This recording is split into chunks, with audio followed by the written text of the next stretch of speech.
നീലേശ്വരം പാലായി കാവിൽ ഭവനിൽ സ്ഥാപകനും യോഗാചാര്യനുമായ എം.കെ. രാമൻ മാസ്റ്ററുടെ സ്മൃതി ദിനം ആചരിച്ചു. കേരള സംഗീത നാടക അക്കാദമി അംഗം രാജ്മോഹൻ നീലേശ്വരം അനുസ്മരണ പ്രഭാഷണം നടത്തി. This news sponsored by Emmanuel Silks, Kanhangad, Kannur and Thrissur. Nileshwaram പാലായിലെ കാവിൽ ഭവൻ യോഗ പ്രകൃതി ചികിത്സാ കേന്ദ്രത്തിന്റെ സ്ഥാപകനും യോഗ കുലപതിയുമായ എം.കെ. രാമൻ മാസ്റ്ററുടെ ഒളിമങ്ങാത്തോർമ്മകൾ നെഞ്ചേറ്റിയാണ് കാവിൽ ഭവനിൽ സ്മൃതി ദിനം ആചരിച്ചത്.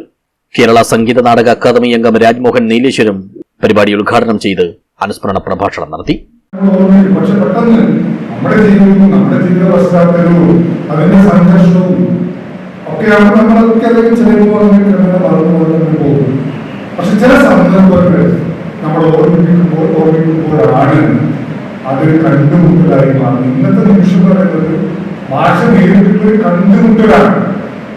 നമ്മൾ ആ കണ്ടുമുട്ടുമ്പോഴാണ് കാർ ഓടിക്കുമ്പോ അല്ലെങ്കിൽ സ്കൂട്ടർ ഓടിക്കുമ്പോ മിററ് നോക്കിയിട്ടാണ് നമ്മള് പിന്നീടുള്ള കാഴ്ചകൾ നോക്കിയിട്ടാണ് ലെഫ്റ്റിലാണോ റൈറ്റിലേക്കാണോ വണ്ടി ഓടിക്കേണ്ടതെന്ന് തീരുമാനിക്കുന്നത്. വളരെ പ്രധാനപ്പെട്ട കാര്യമാണ്. ചടങ്ങിൽ കാവിൽ ഭവൻ ചെയർമാൻ പി രാമചന്ദ്രൻ അധ്യക്ഷനായി. നീലേശ്വരം നഗരസഭാ councillor V Sathi, C Narayanan, doctor K Prabhas, P Gangadharan Nair, B Sivaraman എന്നിവർ സംസാരിച്ചു. ടി ജെ സന്തോഷ് സ്വാഗതവും എം കെ ബാലഗോപാലൻ നന്ദിയും പറഞ്ഞു.